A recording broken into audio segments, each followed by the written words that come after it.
우리는 한 사람을 평가할 때 그가 지금까지 무엇을 이루었는가, 이 결과물을 굉장히 중요시합니다. 그러나 사실 그 결과물이 그 사람의 본질의 정체를 이야기해 주지 않습니다. 우리가 기독교적 세계관으로 바라본다면 무엇을 이루었느냐 하는 것은 성경적 시각이 아닙니다. 성경적 시각은 그 사람이 오늘 나 자신이 어떤 방향으로 나아가고 있는가, 결과물보다 방향이 더 중요하다는 것이죠. 올바른 방향을 설정해야만 우리는 하나님이 원하시는 길로 갈 수가 있다는 것입니다.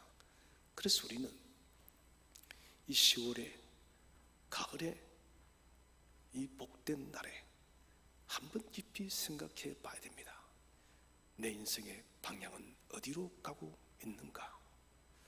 나는 그 방향을 향해서 가기 위해서 무엇을 하고 있는가?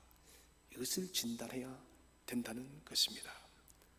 우리는 방향 설정이 끝이 나고 나면은 필요 없는 일들을 잘라내어야 됩니다. 그 방향을 향해서 달려가기 위해서는 우리는 중요하고 가치 있는 일들을 먼저 하기 위해서 우리의 시간과 에너지와 열정을 바쳐야 됩니다. 목적이 분명한 사람은 목적을 향해서 묵묵히 달려간다는 것입니다. 오늘 사도 바울은 본문에서 우리에게 동일한 말씀을 하고 있습니다. 너희도 상을 받도록 이와 같이 다름질하라. 방향이 올바르고 방향이 하나님 보시기에 기쁨이 되어지는, 목적이 선한 그 길을 향해서 다름질하라는 것입니다. 그렇다면 우리가 첫 번째로 생각할 것은 우리는 무엇을 위해서 경주하여야 하는가? 첫 번째는 구원을 위한 경주를 하여야 합니다. 자, 인간의 삶의 목적은 영혼을 위한 준비의 삶이에요. 우리는 이 땅을 잠깐 살다가 사라지는 존재가 아니라 우리 이 생명이 끝이 나고 나면은 우리는 내일의 영원한 세계가 있다는 것입니다. 많은 사람들이 부정하지만 성경 외에도 수많은 철학자들이 그렇게 말을 하고 있습니다. 사람의 본질은 영혼이라는 것이에요. 위대한 철학자 플루톤도 말합니다. 우리는 껍데기인 이 육체의 몸을 잠시 빌려 입고 산다. 그리고 사람이 죽고 나면은 그 영혼이 자유의 세계로 날아간다. 불신자인 철학자 입에서도 여러분, 영적인 인간의 존재를 이야기하고 있다는 것입니다. 사람들은 그렇게 말을 합니다. 인간의 심장이 멈추어버리면 모든 것이 끝이 난다고 이야기를 하는 천만의 말씀입니다. 심장은 멈춰도 육체의 껍데기는 사라져도 우리의 영혼은 영원토록 존재한다는 것입니다. 하나님께서 우리를 이 육신의 껍데기를 입고 하나님의 형상을 가지게 하고 이 땅에 보내신 그 목적이 뭐냐는 거예요. 그것은 다른 것이 아니라 생명의 주 예수 그리스도를 믿고 구원을 얻고 영생을 소유하게 하기 위해서 저와 여러분을 이 땅에 존재하게 하였음을 확신하시기 바랍니다. 가장 본질적인 문제예요. 하나님은 우리를 심판하기 위해서가 아닙니다. 우리에게 징계를 하기 위해서가 아닙니다. 우리를 저주하기 위해서가 아니에요. 우리에게 고난과 고통과 아픔을 주기 위해서 이 땅에 두신 것이 아니라 생명의 주 예수 그리스도를 통하여서 영원한 하나님 나라를 소유하는 참된 영생을 받게 하기 위해서 저와 여러분을 이 땅에 보내었다는 것입니다. 그래서 하나님 나라를 소유하는 것은 무엇을 믿는가의 문제예요. 무엇을 믿는가? 세상에 많은 사람들이 헛하는 것들을 믿습니다. 오늘날 현대의 신은 물질입니다. 그리고 과학입니다. 물질과 과학이 신이 되어버린 그런 시대 속에 살아가고 있습니다. 여러분, 물질을 우리가 알다시피 아무리 많이 소유한다 할지라도 인간의 근원적인 죽음의 문제를 결코 해결할 수가 없습니다. 과학이 여러분 아무리 발전하고 인공지능이 여러분 아무리 탁월한 지능이 된 할지라도 사람의 근원적인 문제를 결코 풀 수가 없다는 것입니다. 그래서 우리는 바로 믿어야 됩니다. 올바르게. 여러분, 우리가 믿을 영원하고 참되고 올바른 진리의 길은 오직 생명의 주 예수 그리스도 한 분밖에 없습니다.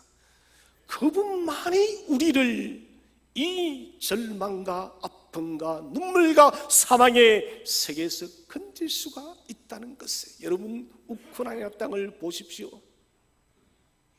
우리는 미국이 세계 최대의 제국으로서 여전히 여러분 이 세계를 움직인다 생각해서, 그러나 이 러시아와 전쟁에서 미국이 할 수 있는 것도 지극히 작은 것이에요. 권력과 힘과 강력한 나라, 이것이 잠시 잠깐의 편리는 줄 수 있지만 인간이 알아가고 있는, 인간이 고통하고 있는, 인간이 아파하고 있는 그 근원적인 문제는 결코 어떤 국가도 어떤 사람도 어떤 정치도 해결할 수가 없다는 것입니다. 그것은 부수적인 일들입니다. 본질적인 일이 아니다는 것입니다. 그래서 저와 여러분은 복음을 알고 복음의 생명이 되신 예수 그리스도를 알고 그분을 믿게 되었으니 생명의 주 예수 그리스도께서 우리에게 근본적인 평안을 주시고 생명을 주신 주 예수 그리스도께서 우리의 인생의 아픔과 슬픔과 눈물과 고통과 근원적인 사망의 권세까지 해결하는 분이심을 확실하게 믿고 붙드시기를 바랍니다. 이 진리 소리는 흔들리면 안 된다는 것입니다. 예수 그리스도에 대한 확고한 믿음으로 인한 기쁨이 있어야 됩니다. 하나님께서는 다윗을 기름 부으실 때 말씀하십니다. 나는 사람의 외모를 보지 않는다. 나는 사람의 내면, 그 사람의 마음을 보시는, 마음의 중심을 보시는 하나님이시다는 것입니다. 하나님 동일하게 오늘 이 시간도 저와 여러분의 신앙의 마음의 중심의 신앙을 지금 보고 있음을 분명히 기억하시기 바랍니다. 우리의 심장이 얼마나 주를 갈망하고 있는지, 우리의 마음이 얼마나 주님을 사모하고 있는지, 우리의 신앙이 얼마나 예수 그리스도 안에서 뜨겁게 불타오르고 있는지, 그것을 주님은 주목하고 계시다는 것입니다. 잠시 타다가 꺼지고 마는 일시적인 믿음이 되지 마십시오. 저는 어릴 때 지푸라기를 불에 자주 붙여봤습니다. 군불을 떼다 보니 또 농사를 짓는 동네도 많았고, 지푸라기는 쉽게 불에 타고 화력도 순간적으로 굉장히 높습니다. 그러나 여러분 오래가지 못합니다. 군불을 뗄 때 불씨를 피우기 위해서 빨리 타는 종이 같은 역할을 하는 것이 지푸라기예요. 그것은 오래가는 불이 아닙니다. 그러나 그 지푸라기가 장작을 태울 때는 장작은 오랫동안 가는 것이에요. 저는 저와 여러분이 끈기 있는 믿음이 되어지고 저 영원한 하나님 나라 가기까지 믿음이 끊어지지 않기를 축원을 드립니다. 끊어지지 않는 믿음을 저와 여러분이 소유해야 된다는 것입니다. 그래서 우리는 구원을 위한 믿음의 경주를 해야 됩니다. 사람들은 개개인의 가치를 결정을 할 때 무엇에 최고의 가치를 두고 있는가, 이것을 늘 생각해야 됩니다. 다시 거듭 말씀드립니다. 세상은 누가 뭐래도 잠시 잠깐 지나간다라고. 이번 주에 아이들에게 카톡에 짧은 글을 썼습니다. 쓰다 보니 좀 길어졌는데 제가 그렇게 했습니다. 그런 말 했어요. 아이들은 아마도 지금 자기의 인생 시간이 굉장히 더디 갈 것입니다. 특히 막둥이와 셋째는 공부를 하고 있기 때문에 왜 이렇게 더디 갈까? 저는 그렇게 말했습니다. 얘들아, 아빠의 인생 시간은 너무 빨리 지나간단다. 여러분, 이것은 우리가 50을 넘기게 되면 누구나가 체감하는 것입니다. 잠깐 돌았으면 한 달이고 계절이 바뀌는 것이에요. 저는 엊그제까지도 가을을 인정하지 못했습니다. 가을을 인정하려고 하니 내 마음이 준비가 되지 않았다는 것이에요. 그저께 새벽 기도를 마치고 나면서 비로소 가을을 맞이할 마음을 가진 것이에요. 계절에 대한 문제가 아닙니다. 여러분, 인생 속의 소리가 죽음을 맞이할 수 있는 준비를 하지 못한다면 그 사람은 실패한 사람이에요. 우리는 어떤 죽음을 죽을 것인가? 이것을 늘 고민해야 된다는 것입니다. 그렇기 때문에 이 인생에 생명이 있는 그날까지 우리는 정말 구원을 위한 생명의 주 예수 그리스도를 믿고 그분을 위한 영원한 그 생명의 그 나라를 바라보면서 그리스도를 바라보면서 살아가는 삶을 살아가야 되는 것입니다. 살아가신 여러분, 영과 육체가 하나가 되어서 우리는 육신의 몸을 잠시 임대해서 살아가는 거예요. 임대주택에서 살아본 분들은 다 알 것입니다. 기한이 차면은 나가야 되는 것이에요. 인생도 임대의 시간이 끝이 나고는 우리는 떠나야 된다는 것입니다. 그래서 여러분, 제한된 시간입니다. 우리는 빌려 쓰는 몸이에요. 빌려 쓰는 이 몸을 입고 있는 동안 여러분, 가장 고귀한 목적인 구원을 위해서 쉼없이 경주하는 저와 여러분 되시기를 바랍니다. 두 번째는 위임받은 복음사역을 위해서 경주하여야 됩니다. 경주의 목적은 주님의 목적이 우리의 목적이기 때문에 그런 것이에요. 우리 주님의 목적이 뭡니까? 한 생명을 건지는 것이에요. 잃어버린 양을 찾기 위해서 주 예수 그리스도는 하늘 보좌를 버리시고 이 땅에 오신 거예요. 우리 주님은 이 일을 이루시기 위해서 우리가 교회를 다니면서 수없이 들었던 그 거친 골고다 길을 걸으시고 올라가시고 그리고는 십자가에 못 박혀 운명하신 것이에요. 우리는 이것이 2000년 전에 일어났기 때문에 우리의 생각과 우리의 마음에서 많이 멀어져 있지만 여러분, 그래서는 안 됩니다. 살아가면 살아갈수록 십자가의 그 감격과 십자가의 피 흘림이 저와 여러분의 심령 속에 더욱더 강력하게 박동하시기를 바랍니다. 살아가면 살아갈수록 우리는 십자가의 은혜를 잃어서는 안 된다는 것이에요. 주님이 그렇게 죽고 부활한 목적이 뭐냐 하는 거예요. 한 생명 구원하기 위해서, 한 생명 구원하기 위해서. 주님께서는 부활하시고 난 뒤에 우리에게 당신의 사역을 맡겼습니다. 요한복음 21장에서 베드로에게 묻습니다. 베드로야, 시몬아, 네가 나를 사랑하느냐? 세 번 물으시면서 내 양을 치라. 이것은 베드로의 사명인 동시에 저와 여러분의 사명인 것입니다. 저는 이 사명을 생각할 때마다 마음이 떨리고 또 한편 감격스럽습니다.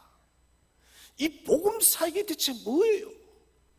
하늘 아버지가, 하늘의 성자가 하늘의 영광을 버리고 낮고 비천한 인간의 몸을 입고 죽기까지 복종하여서 이루어낸 인류 역사의 가장 위대한 선물이에요. 이 위대한 사역에 나를 불러주시고 우리를 불러주었다는 것이, 이것은 축복이에요. 이것은 영광이에요. 대통령이 새롭게 임명되어지면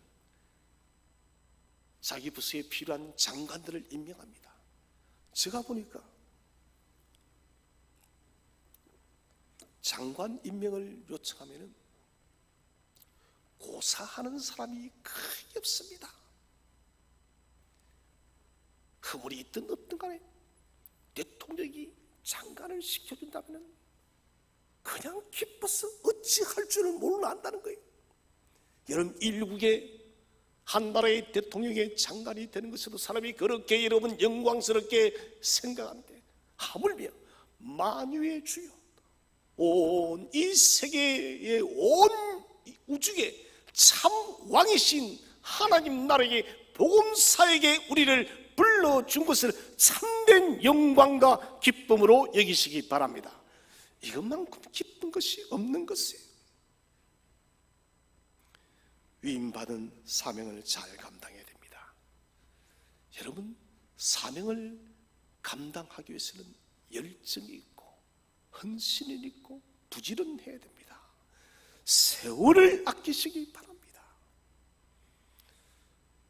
저도 자세히는 몰랐는데 며칠 전에 알았습니다.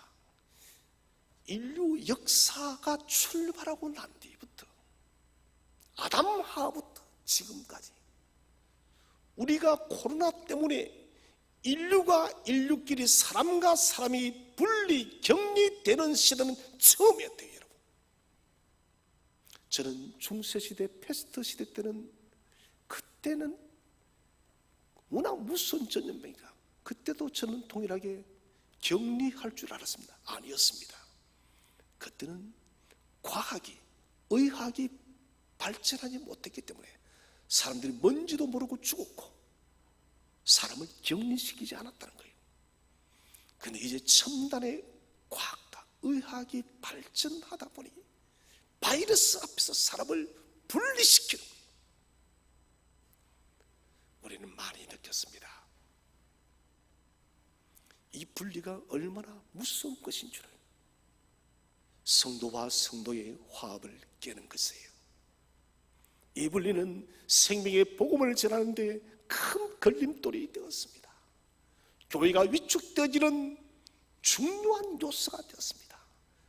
지금도 우리는 여전히 그런 잠재적인 두려움과 앞으로도 이런 일들이 벌어지면 어떨까 하는 그런 두려움들이 너무나도 많습니다.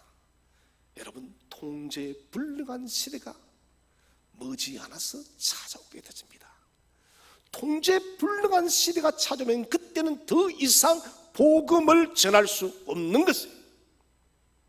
제가 오후에 교리 강좌를 하면서 사실 요한계시록을 간단히 넘어가려고 하다가 성도들이 계시록을 굉장히 궁금해할 것 같다. 그래서 제가 22장까지 전체 기간을 다 할 것입니다. 여러분, 우리가 계시록을 보더라도 더 이상 복음 사역을 위해서 경주할 수 없는 때가 온다는 것입니다. 해가 저물어서 더 이상 일할 수 없는 때가 온다는 것입니다. 사랑하신 여러분, 위임받은 복음 사역을 위해 기회가 있을 때, 건강이 있을 때, 시간이 있을 때 전력을 다하시기를 바랍니다. 이번 행복 초청절 여러분, 목숨을 거시기를 바랍니다. 가족의 구원을 위해, 이웃의 구원을 위해, 친지의 구원을 위해 여러분 안 되면 금식하시기 바랍니다. 하나님, 이 생명 살지 않으면 아니 됩니다. 이 생명 주님 건져달라고 주께 간구하시기를 바랍니다. 일하고 싶어도 일할 수 없는 때가 온다는 것입니다. 내게 주신 이 거룩한 위임장, 임명장, 이것 깊이 생각하시고 복음을 위해서 열정으로 뜨겁게 경주하시기를 바랍니다. 자, 이제 두 번째로 우리가 생각할 것은 왜 사람들이 이 믿음의 경주를 시작했다가 왜 경주에 실패하는가? 경주를 하여도 상을 받지 못하는 사람들이 있다는 것이에요. 이것은 여러분 너무 슬픈 일이에요. 운동선수들이 여러분 1년을 꼬박, 올림픽은 4년이에요. 그렇게 열정을 기울여서 운동하는 것은 메달이에요. 며칠 전에 전국체전이 폐막을 했습니다. 여기에 배드민턴 대회에 저희 친구들이 출전을 했어요. 지금 상부에 소속이 되어 있는데, 그래서 저는 금메달을 따라 했더니 동메달을 땄대요. 저는 그래도 잘했다라고. 여러분, 이 대한민국에서도 전국체전에서도 동메달을 딴다는 것은 정말 힘든 일이에요. 그런데 메달을 따지 못한 사람이 훨씬 더 많은 거예요. 메달을 소유한 사람과 소유치 못한 사람은 하늘과 땅의 차이라는 것이에요. 동일하게 우리가 하늘의 상을 받느냐 받지 못하느냐, 이것은 1차적으로는 구원의 문제예요. 구원받느냐 구원받지 못하느냐, 이것은 여러분 하늘 땅 그 이상의 영원한 차이다는 거예요. 그럼 왜 실패할까요? 첫 번째는 예수 그리스도에 대한 믿음 고백이 없습니다. 경주를 출전하는 사람은 오늘 본문도 마찬가지입니다. 우리 24절을 한번 다 함께 읽어보겠습니다. 24절 시작. 세상에서 다름질하는 자들이 다 달릴지라도 오직 상을 받는 사람은 한 사람인 줄을 너희가 알지 못하느냐? 너희도 상을 받도록 이와 같이 다름질하라. 아멘. 바울은 아테네 그 달리기 경주를 보면서 비유를 하고 있는 것입니다. 운동장에서 다름질하는 자들, 선수들이 경주자들입니다. 이 경주자들은 반드시 그 경기에 자기의 출전 명단을 제출해야 됩니다. 무슨 말인가요? 내가 이 경기에 출전합니다라는 출전 의사, 이것을 표명하고 정식적으로 제출해야만 그 경기에 뛸 수 있는 거예요. 출전 신청을 하지 않은 사람이 아무리 경주를 잘해도 1등을 해도 그 사람은 상을 받을 수가 없는 것입니다. 다시 말한다면 명단이 없는 사람은 상을 탈 수가 없습니다.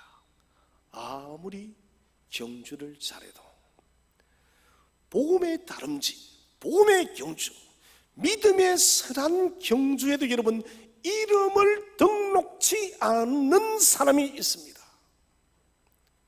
복음의 경주를 한다고 하는데 하늘의 하나님께서 우리를 살펴보니 그 사람의 이름에 명단이 없는 것입니다. 다시 말한다면 입으로는 생명의 주 예수를 고백하는데 말로서는 나는 예수를 믿는다라고 하는데, 그런데 그 사람의 믿음을 진실로 하나님께서 자세히 살펴보니 그리스도에 대한 그 믿음의 고백이 가짜라는 것이에요. 여러분, 가짜 믿음 많이 있어요.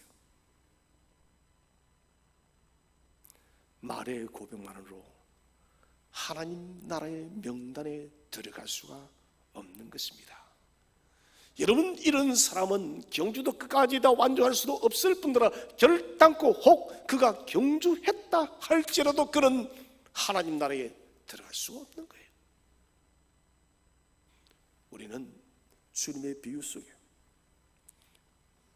왕의 혼인, 왕의 잔치에 예복을 입지 않고 온 사람이 뭡니까? 믿음 고백이 없는 사람입니다. 그 사람이 잔치에 들어와 있는 거예요. 왕이 말합니다. 너는 왜 예복을 입지 않아? 곧 너는 왜 생명의 주 예수 그리스도에 대한 믿음의 고백이 없어서 예수 그리스도의 의의 옷이 없느냐 이 말이에요. 그를 쫓아내라. 사랑하신 여러분, 인생이 사실 얼마나 힘드나요? 제가 자주 말씀드리지만 목사인 저도 힘든데 여러분은 오죽 힘들겠습니까? 나는 매일매일 즐거워서 살고 싶어 견딜 수 없어 하는 분 한번 손들어 보십시오. 여러분 있는지. 나는 매일매일이 신세계예요. 그런 사람 극히 드물어요. 왜 현대인들이 여러분 요즘 주말이 되면 캠핑을 가서 좋은 집을 놔두고 텐트에서 잠을 청하고 그렇게 할까요? 인생이 힘들다는 것이에요. 인생이 힘드니까 자연 속의 세계 속에서 뭔가 마음의 치유를 받고 싶어서 많은 사람들이 그렇게 힐링해요. 여러분 아무리 그것이 여러분 힐링을 한데도 근본적인 인생의 힐링은 될 수가 없는 것이에요. 인생은 여러분 고통스러울 수밖에 없습니다. 왜? 죄의 문제 때문에. 너는 흙이니 흙으로 돌아가라. 이게 범죄한 아담에게 내려진 하나님의 메시지입니다. 여러분 흙이니 흙으로 돌아가는 것은 너무 허무한 인생이에요. 하루살이가 하루를 살아도 생명을 부하고 죽는 것을 여러분 알고 있습니까? 하루살이가 하루 살아도 여러분 생명을 부하고 사라진다는 것이에요. 적어도 여러분 인생 80, 90, 100년을 사는 사람들이 신앙 고백 없이 사는 것은 하루살이보다 못한 사람인 것입니다. 살아신 성도 여러분, 자연의 순리에서 배우시기 바랍니다. 제가 왜 지금까지 엊그제까지 가을을 받아들이지 못했을까요? 그것은 내 마음이 내 삶이 주님 보시기에 기대만큼 충족되지 못했기 때문에 저는 그 계절을 그 시간을 받아들이기가 힘겨웠던 것이에요. 사랑하신 여러분, 예수 그리스도를 진실로 고백하시기를 바랍니다. 생명의 주 예수가 저와 여러분의 참된 구주가 되시기를 바랍니다. 여러분 이 고백이 있어야만 우리는 인생 이 허무하고 허탈하고 아프고 고통스럽고 힘겨운 인생을 다 역전시키고 가장 가치 있는 인생으로 만들 수가 있는 것이에요. 두 번째로, 이름이 등록되었지만 참된 믿음의 고백이 없습니다. 자, 이런 사람들은 빨리 아주 재빠르게 교회에 와서 신앙생활을 합니다. 그러나 잠시 동안 유지됩니다. 주님의 씨 뿌린 자의 비유에 비추어 본다면 돌짝이에 떨어진 씨앗과 똑같은 것이에요. 이 사람들이 신앙생활을 출발한 그 이유는 자신의 필요 때문에, 자신의 이익 때문에, 내가 좀 마음의 위로가 필요해, 요즘 좀 힘든 일이 많아, 자신의 필요 때문에 교회를 찾고, 물론 이것이 나쁜 것은 아니에요. 교회 가면 이런 이득이 있을 것이야. 계산에 따라서 교회를 나온 것입니다. 입으로는 그리스도를 말합니다. 그러나 그 믿음이 참된 믿음이 아닙니다. 땅을 갈아야 파종을 하고 수확을 합니다. 그런데 이런 사람들은 땅을 갈지 않아요. 다시 말하면 주님의 몸된 교회 속의 모든 사역과 일들에 헌신하지 않는 부류의 사람들입니다. 여러분 참으로 우리 속에 생명의 주 예수됨 참된 믿음이 있다면 모든 성도들은 헌신자가 될 줄로 믿으시기를 바랍니다. 여러분 왜 그렇습니까? 이 위대한 주님의 교회 속에 내가 초청받았고 하나님의 자녀가 되었으니 나는 이 포도원이 나의 최고의 삶의 터전이기 때문에 우리는 자연적 헌신이 발생할 수밖에 없는 것이에요. 오늘 저는 조심스럽게 말씀을 드립니다. 교회가 무슨 일을 하여도 열정도 생기지 않고 관심도 가지지 않고 자기 평생에 지금까지 오랫동안 교회를 다니면서도 헌신이 없는 사람, 여러분, 저는 조심스럽게 말합니다. 참된 믿음이 있는지 한번 진단해 보시기 바랍니다. 저는 이런 마음을 소유한 성도들이 있다면 지금 이 시간 당장 새로워지기를 바랍니다. 당장 새로워져서 참된 믿음을 소유하고 주님께서 세우신 이 몸된 교회에 충직한 일꾼들이 되기를 바랍니다. 겉모습만 화려할 뿐 그 속에는 모든 것이 죽어가는 거예요. 이게 참된 믿음이 없는 사람입니다. 미국에 가장 빠른 차를 최초로 생산한 회사가 미키 톰슨이라는 회사입니다. 미키 톰슨은 세계에서 가장 빠른 차를 생산하고 자동차 경주에 그 차를 출전시켰습니다. 전문가들은 모두가 미키 톰슨사의 차가 1등할 것이다. 수많은 사람들의 환호를 받으면서 이 차는 출발했습니다. 그런데 탈락해버렸습니다. 빠르기는 빠른데 심각한 자동차의 결함이 있어서 레이스 도중에 고장이 나버렸던 것이에요. 저는 이 이야기를 보면서 그런 생각이 듭니다. 참 믿음이 고백이 없는 사람도 똑같아. 빠르게 복음에 대해서 반응하는 것 같은데, 그런데 진적 복음의 그 광야의 그 길을 걸어가다 보면은 미키 톰슨사의 자동차처럼 고장나버린 거예요. 인간의 사람의 그 내면의 해로가 고장이 납니다. 왜 여러분 내면의 해로가, 신앙의 해로가 고장이 날까요? 그것은 생명의 주 예수에 대한 진정한 신앙 고백이 없기 때문에 그런 거예요. 베드로도 주는 그리스도시요 살아계신 하나님의 아들이다. 주님 말씀하십니다. 네가 한 게 아니다. 하나님이 하게 하신 것이다. 여러분, 베드로의 이 고백이 참된 그 가슴 깊이에서 우러나오는 성령의 감동되어져서 올라오는 그런 고백 같으면 그는 아마도 주님을 배신하지 않았을 것입니다. 베드로는 주님을 3번 부인하고 난 뒤에 그 위에 진실로 주님을 고백합니다. 도마도 진실로 주님을 믿지를 못했습니다.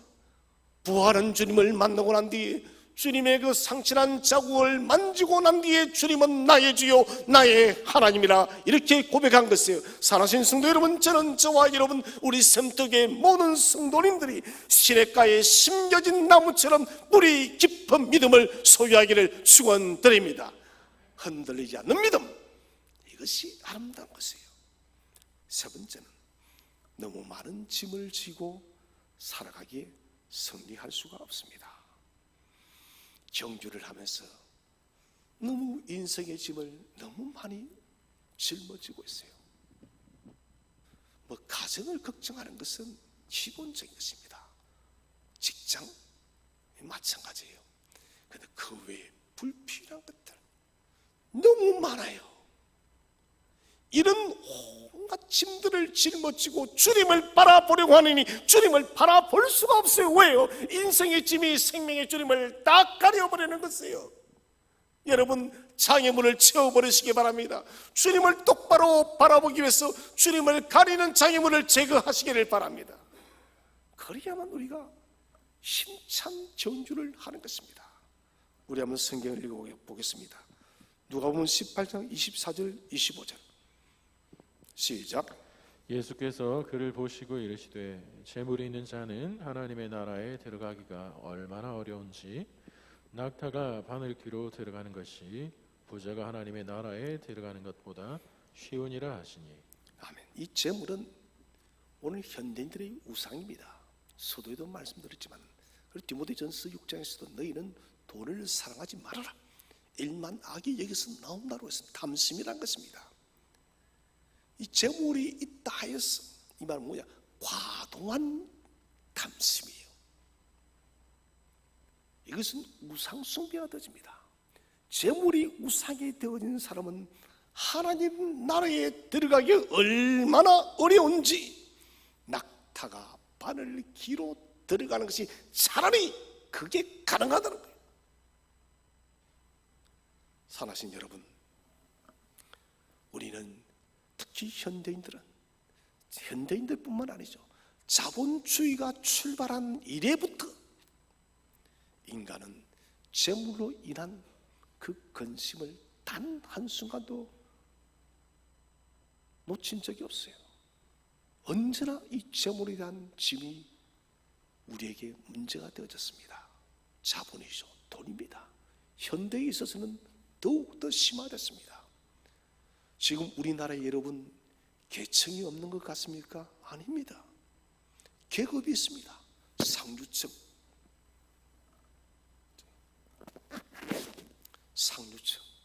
어떤 사람입니까? 돈 많은 사람이에요. 이 사람들이 조선시대 양반처럼 사람들을 부립니다. 중산층, 서민층, 이렇게 여러분 그 사람들이 구분되어서 세상이 이상하게 돌아가는 것이에요. 평등을 말하지만 사실은 평등하지 않습니다. 주님은 오늘 말씀하십니다. 너희는 이런 재물에 마음을 두지 말아라. 많은 재물에 마음 두지 말고 주님께서 주시는 그것으로 만족하라. 여러분, 만족하세요. 살아가는 거예요. 살아가는 거예요. 주님 말씀하십니다. 그것은 이방인들이 구하는 것이라. 무슨 말인가요? 믿지 않는 불신의 사람들이 구하는 것이라. 저와 여러분은 오늘도 우리의 일용할 양식을 채우신 하나님은 내일도 그 양식을 채울 줄로 믿으시기를 바랍니다. 매일매일 채우는 거예요. 모든 것을 그리스도 앞에 내려놓고 출발하라, 이 말이에요. 말씀을 큰 기쁨으로 받았습니다, 이런 사람은. 그런데 멀지 않아서 가시덤불에 떨어진 씨앗처럼 그들은 말라 죽어버립니다. 마음의 중심이 구원의 경주에 집중되어져 있지 않고 세상에 대한 물질과 세상에 대한 일들, 저는 카톡에 우리가 퍼시하라죠. 자기 사진 올리는 거, 프로필 사진. 그거 보면은 자기가 장사하는 것을 갖다가 무슨 사업을 하면 그것을 딱 올려놔요. 물론 필요하겠죠. 프로필 사진은 뭡니까? 내가 누구인가를 말해주는 거예요. 내가 여러분 그런 물건이에요? 오늘 물건 올려놓는 사람 다 바꾸시기 바랍니다. 바꿔요. 나를 보이죠. 나는 이런 사람이에요. 저는 그런 사진을 보면서 느끼는 것은 그 사람의 인생관을 봅니다.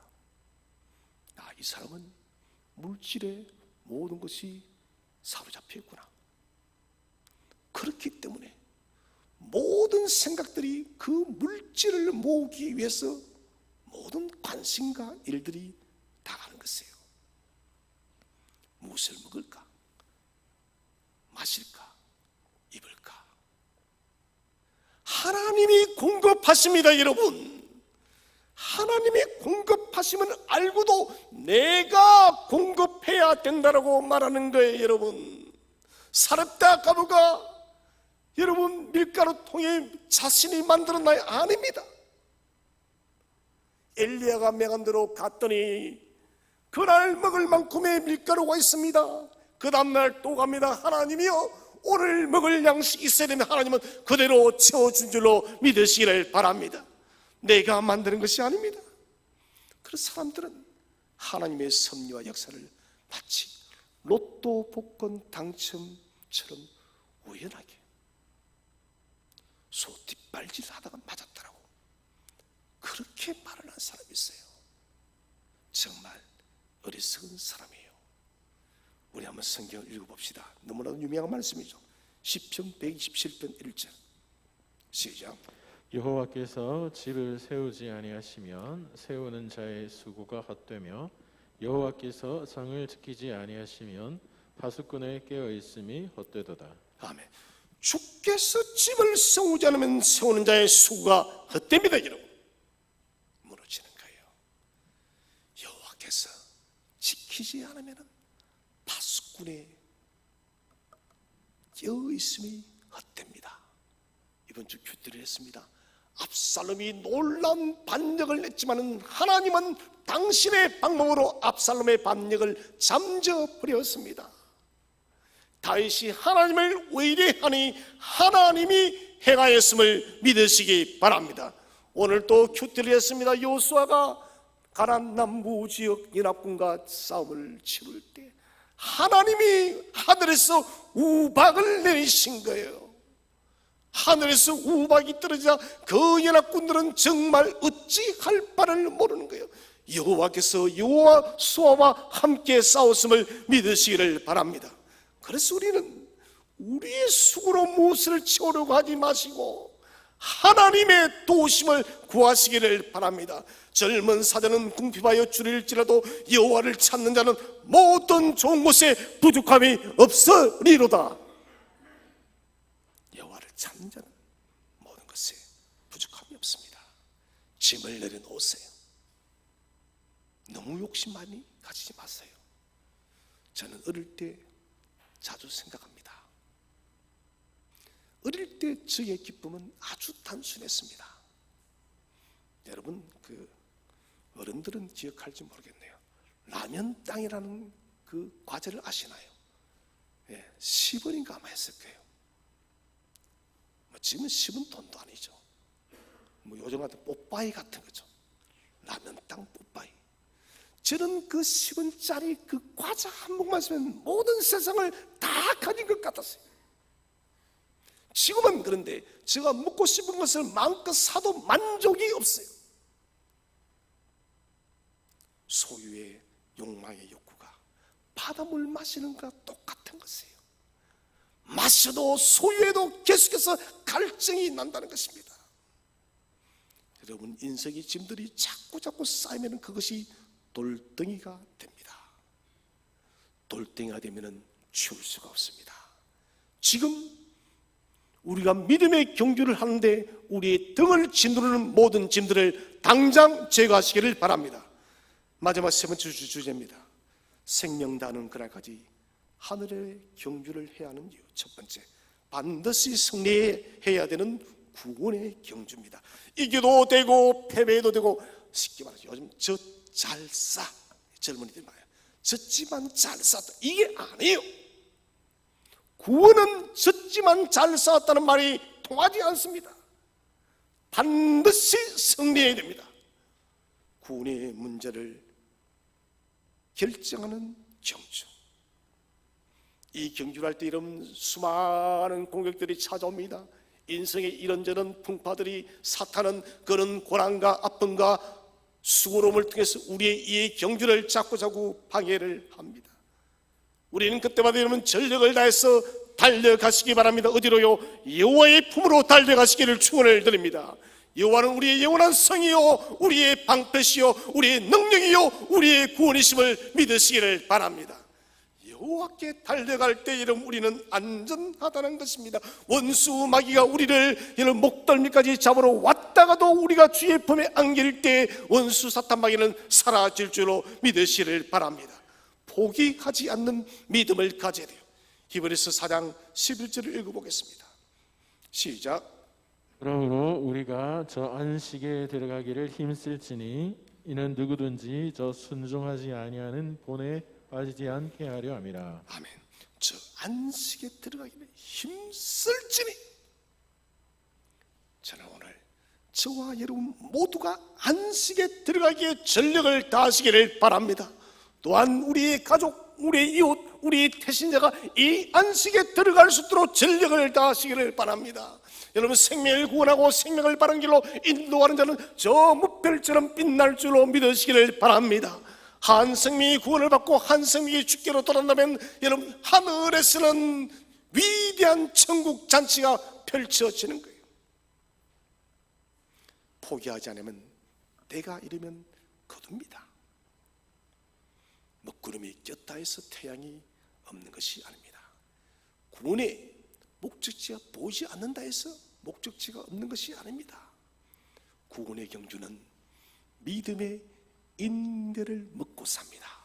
살아계신 여러분, 끝까지 인내하시기를 바랍니다. 조금만 더 힘을 내시기를 바랍니다. 우리 막둥이가 며칠 전에 그래요. 아빠, 우리 집은 비상식량은 안 사냐고 그래요. 그게 무슨 말이냐 하니까, 학원의 영어 선생님이 곧 전쟁 3차 대전이 벌어지기 때문에 비상식량을 사야 된다고. 그래서 선생님은 지금 비상식량을 차곡차곡 채우고 있다는 거예요. 저는 그 말을 들으면서 웃었기도 하고, 또 한편은 아이의 생각 속에 이런 마음들이 심겨진 것이 참 마음이 아팠습니다. 여러분, 우리는 이만큼 힘든 시대를 삽니다. 그러나 힘을 냅시다. 조금만 더 인내를 합시다. 여러분, 허리를 동여매고 조금만 더 힘을 내시기 바랍니다. 바로 고지가 가까이 다가왔습니다. 마지막 두 번째는 예수 그리스도께서 완성하신 승리의 경주입니다. 결승점에 계시는 분이 누구인지를 기억하고 달려가십시오. 예수님이 결승점에서 우리를 두 팔 벌려 기다리고 있다는 것이에요. 우리 모두가 주님의 두 팔 벌린 그 품 안에 안기시기를 축원드립니다. 주님은 우리를 맞이해 주실 것입니다. 믿음으로 잘 경주하여 달려온 저와 여러분을 잘 달려왔다고, 수고했노라고 주님은 우리를 기쁨으로 맞아준다는 것입니다. 주님은 당신이 하신 것처럼 우리에게도 요청하고 있습니다. 내가 너희 위해 목숨 바친 것처럼 너희도 구원의 경주를 위해서 목숨을 바치고, 또 다른 사람의 생명 구원을 위해서 목숨을 바치라. 예수님의 삶의 흔적은 우리가 살아갈 인생 규범을 제시하고 있습니다. 어떻게 살 것인가? 주님처럼 살아가라는 것입니다. 사랑하는 성도 여러분, 우리는 오늘 사도 바울이 부름의 상을 바라보며 달려갔습니다. 승리자의 관을 얻기 위해서 달려갔습니다. 저와 여러분의 구원의 경주를 포기하지 마시기를 바랍니다. 또 내가 받은 이 구원을 우리의 가족, 우리의 이웃, 많은 친지들에게도 여러분 선물하여 이 모든 사람들이 하나님의 생명의 구원의 영광을 받고 숭고한 이 구원의 경주에서 승리하는 저와 여러분 되시기를 주의 이름으로 축원드립니다.